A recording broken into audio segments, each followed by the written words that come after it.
Bonjour à tous. J'espère que vous allez bien, que vous avez bien passé la nuit et que la semaine débute bien pour vous, en tout cas où que vous soyez.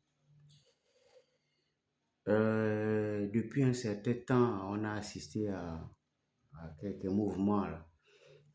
La toile s'est un peu enflammée concernant mon message que j'avais adressé à, à l'endroit de mes frères qui sont employés au sein des BOUMAF. Et donc ce message, je l'envoie à mon frère, Monsieur Bernard Christian Recula, que je respecte très bien, même si c'est vrai qu'en présentiel, on ne s'est jamais vu.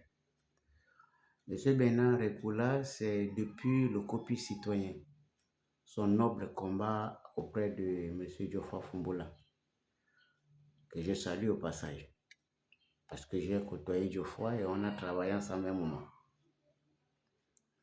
Et donc, Monsieur Bernard Christian, je tenais d'abord dans un premier temps, au début de cette vidéo, vous préciser deux petites choses. La première, c'est sachez que depuis l'arrivée d'Olinguima à la tête du pays, donc depuis la transition, la diaspora, donc la diaspora, son intégralité, les influenceurs, les activistes de la diaspora, ce sont ces gens qui ont plus bénéficié de l'arrivée de l'Inguema que les combattants qui sont restés au pays. Je vais vous faire la démonstration.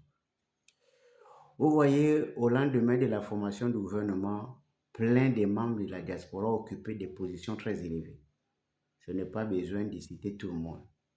Vous avez Madame Laurence Ndon qui est là.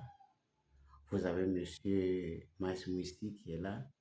Et vous avez, il y a d'autres qui sont des DG et tout le reste.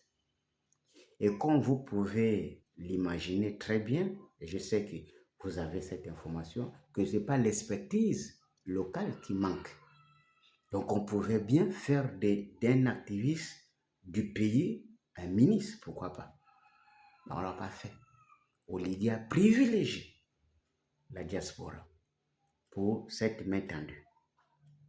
Et d'après ce que je sais, ce que vous-même, lors du dialogue, vous avez eu le privilège de rencontrer M. Olinguema avec quand même un dossier concernant le domaine du pétrole.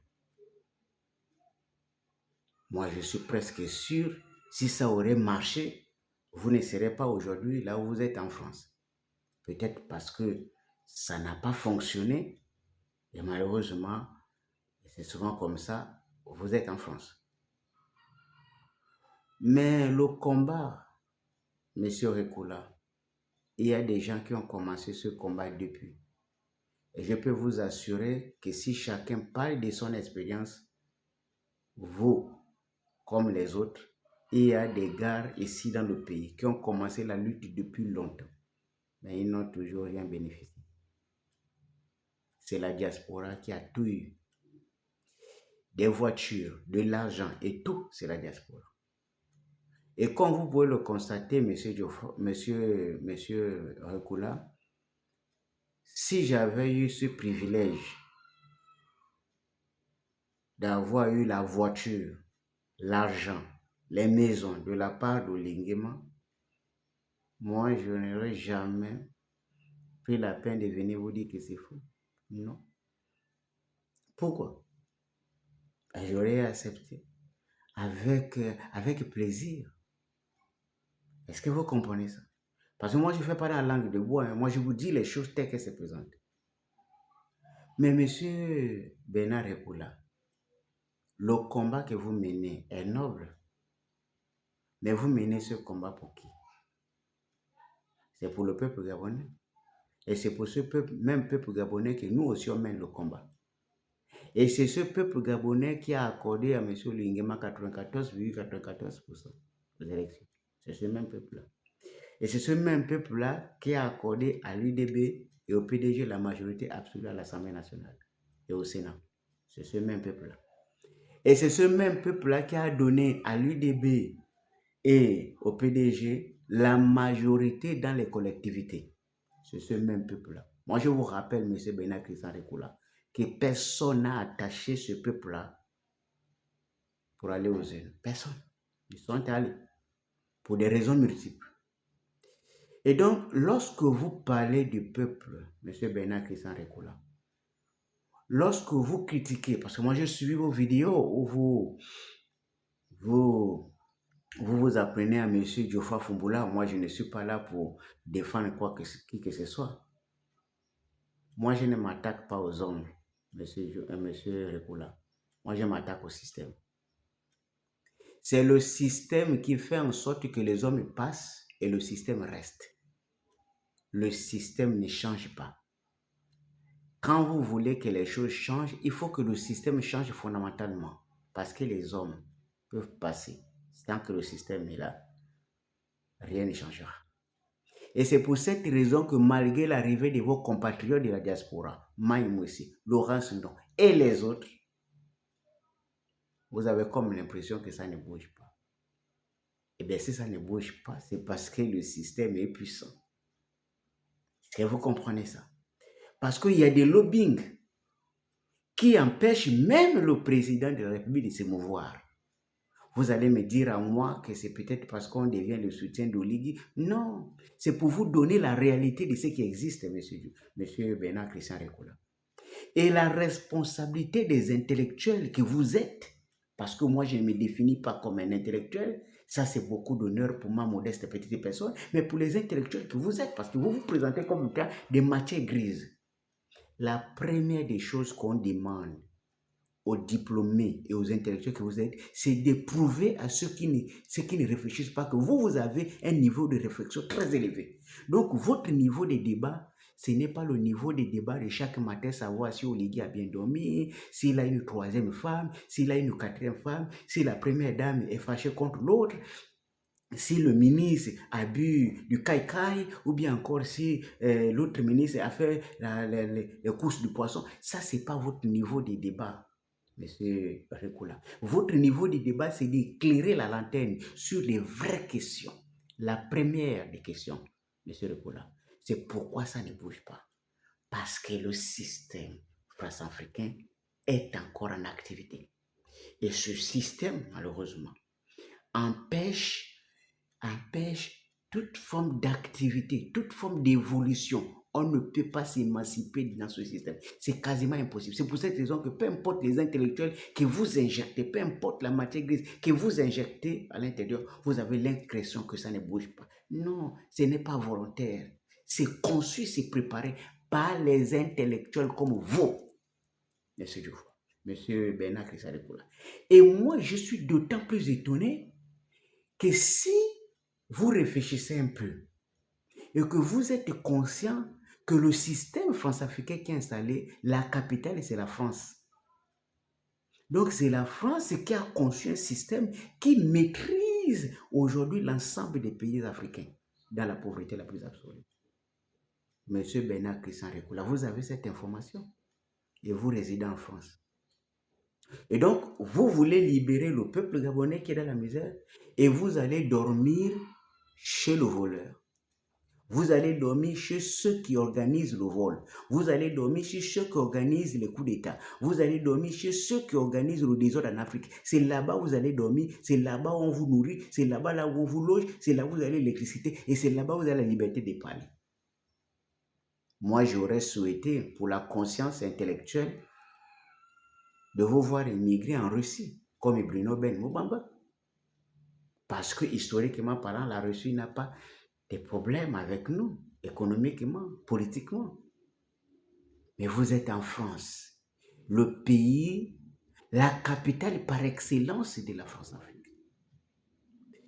Monsieur Bernard Christian Récoula, moi je ne fais pas de live, donc je ne vais pas m'étendre. Je voulais juste vous dire que la personne de Serge Aliou Moutinda, que vous avez dit que je suis sorti du chômage avec l'arrivée de Boumaf, c'est pas parce que vous ne me connaissez pas. Avant que Boumaf n'arrive, j'avais déjà 2 terrains. J'avais construit 2 pick-up sur 2 terrains.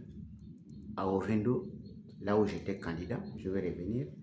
Et à la commune de Ntoum, 3e arrondissement, justement, là où je réside, il y avait la maison en demi-dur, je vivais là, et puis les voisins me connaissaient très bien. Vous pouvez vous renseigner, vous allez trouver ces informations.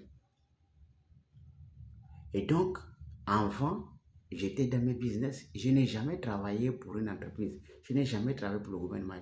Je suis un businessman. Je fais mes trucs. Parce que si vous avez suivi ma récente vidéo, je suis dans la production de... Et ça, je n'ai pas besoin de vous donner la date. Ce sont des activités personnelles. Je n'ai pas besoin de venir dévoiler ça ici, sur la place publique. Mais M. Bernard Christian Recoula, je suis un politicien.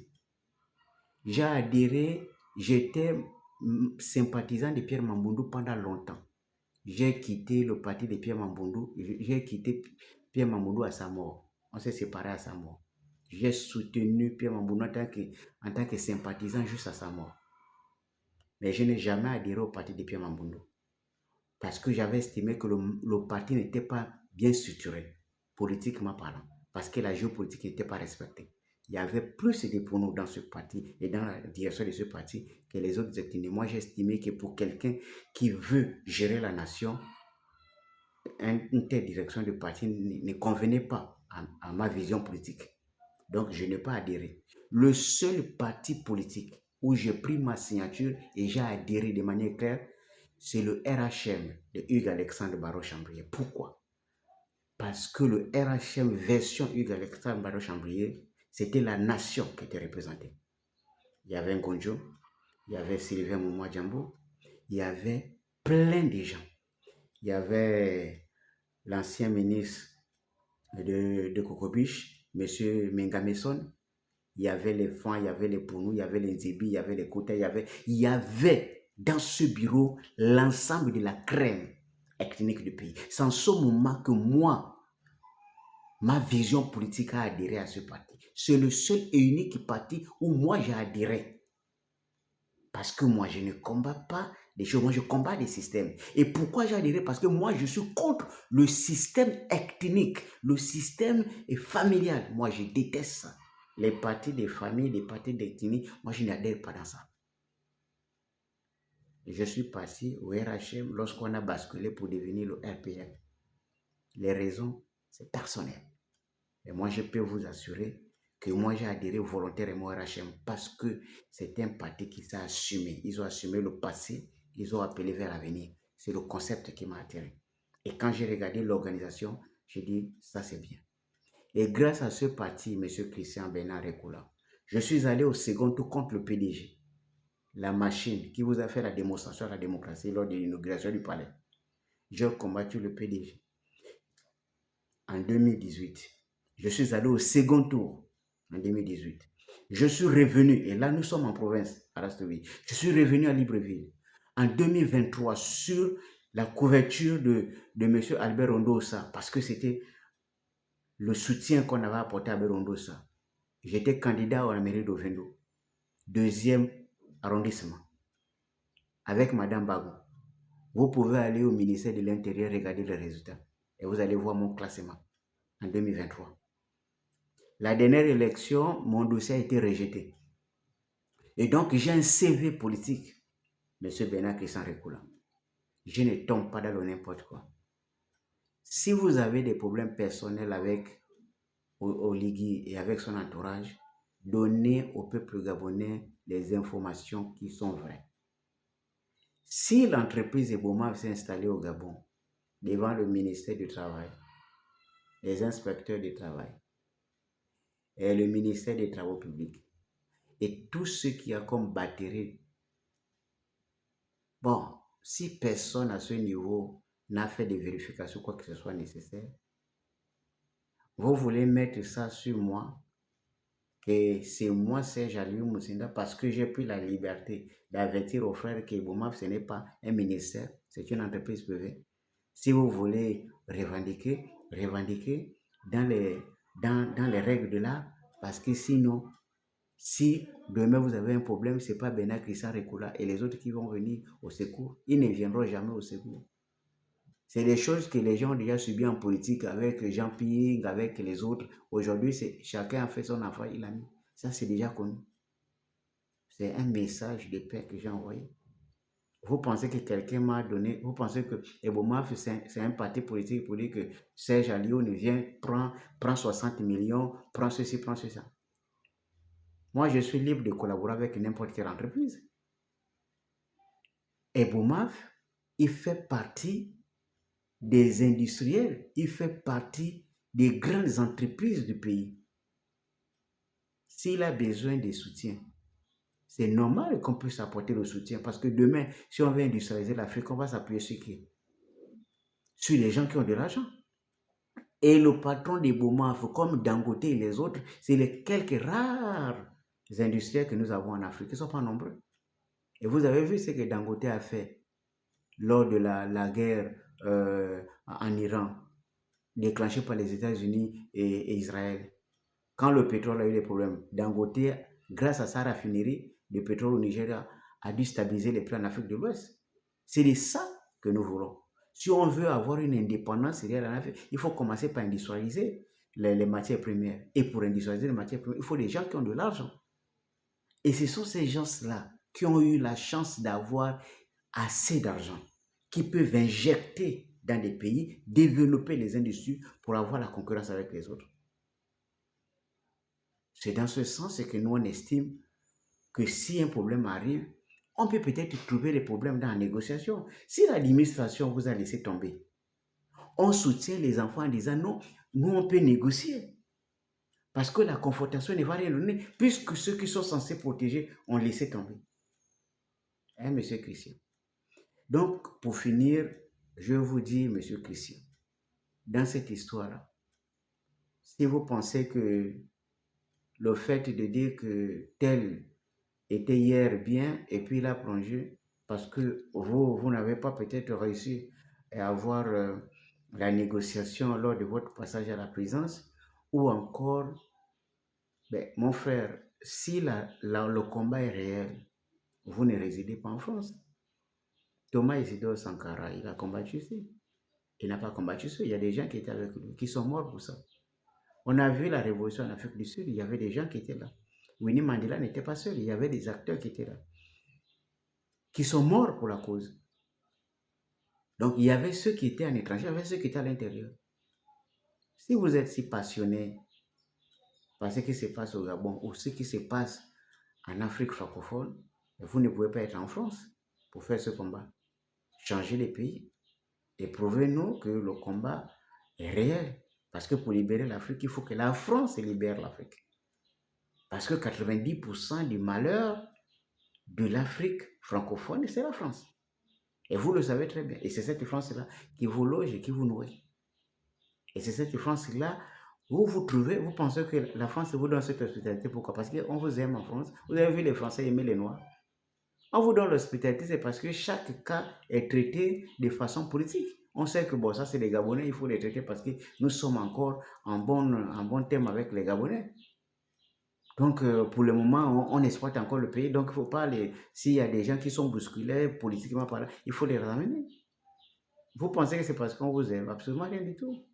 Les droits de l'homme, là, le jour où ça va basculer, que le Gabon n'aura plus de relations avec la France, bon, je vous assure que soit on vous utilise pour venir massacrer votre pays, c'est ce qu'on est en train de faire avec les Maliens et les autres depuis là-bas. C'est ce genre-là que vous allez jouer, ou on finit avec vous. Les Français n'ont pas de sentiments, ils ont dit, ils n'ont que des intérêts, n'ont pas d'amis. Ceux, les imbéciles, ne changent pas. Mais sinon, eux, ils ont compris. Et certains Africains, malheureusement aussi, ont commencé à comprendre. Bon, c'était juste ce petit message que je voulais envoyer à mon frère. Peut-être que ce n'est pas suffisant, mais j'espère que ça va quand même faire quelque chose. Bon. Tout est dans le cœur.